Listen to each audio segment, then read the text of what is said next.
सपा प्रमुख अखिलेश यादव ने कई मोर्चों पर सरकार की घेराबंदी की है। उन्होंने स्थानीय मुद्दों से लेकर राष्ट्रीय मुद्दों तक कई गंभीर आरोप लगाए हैं। साथ ही उन्होंने 2027 में होने वाले यूपी चुनाव को लेकर बीजेपी की विदाई का दावा भी किया है। वहीं अब बीजेपी सपा प्रमुख के इन आरोपों से मुश्किल में नजर आ रही है। तो क्या कुछ कहा है अखिलेश ने और क्या है पूरी खबर, देखिए इस रिपोर्ट में। सपा प्रमुख अखिलेश यादव ने 22 मार्च को महिलाओं के सम्मान में एक कार्यक्रम आयोजित किया, जहां महिला सशक्तिकरण को लेकर बात की गई। साथ ही महिलाओं को आर्थिक रूप से मजबूत करने के लिए कई बड़े ऐलान भी किए गए। इसके बाद सपा प्रमुख अखिलेश यादव ने मीडिया से बातचीत की और इस दौरान वो बीजेपी पर जमकर बरसे। लखनऊ में ग्रीन कॉरिडोर का मुद्दा उठाते हुए उन्होंने कहा, हालांकि देश के डिफेंस मिनिस्टर तो अच्छा काम करना चाहते होंगे लखनऊ के लिए, क्योंकि उनका संसदीय क्षेत्र है और जिसका भी संसदीय क्षेत्र होता है वो एक बहुत इमोशनल अटैचमेंट होता है वोटर्स और क्षेत्र से भी। उन्होंने तो कोशिश की है कि एक ग्रीन कॉरिडोर बन जाए, लेकिन मुख्यमंत्री जी ने ग्रीन कॉरिडोर नहीं बनाया, बर्बाद कॉरिडोर बनाया है। आपको याद होगा कि लखनऊ में ग्रीन कॉरिडोर उद्घाटन के महज 2 से 4 दिन में 5 फीट धंस गया था और अब इस पर अखिलेश ने सरकार की घेराबंदी कर दी।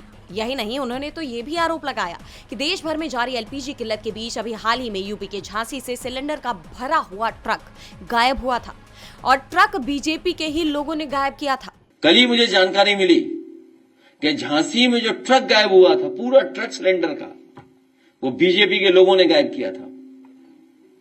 बीजेपी के नेता शामिल थे, बड़े बड़े नेता दूसरे जिले से फोन कर रहे थे कि समझौता कर लो।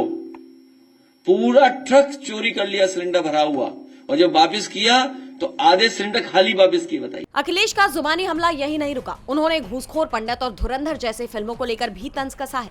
हालांकि इस दौरान उन्होंने किसी फिल्म का नाम नहीं लिया, लेकिन आरोप लगाया कि पैसे देकर फिल्में बन रही हैं, वो भी दूसरे दलों को बदनाम करने के लिए। पैसा देकर के फिल्में बना रहे हैं आप लोग, दूसरे दलों को बदनाम करने के लिए।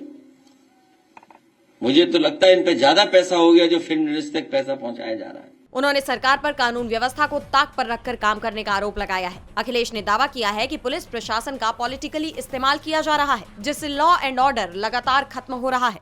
यहाँ पुलिस से जब पॉलिटिकल काम लोगे, पुलिस का जो एक सिद्धांत बन गया है कि हथेली गरम पुलिस नरम, एक ही सिद्धांत पे काम कर रही है पुलिस, और आए दिन गांजा जाने क्या क्या पकड़ा जा रहा है।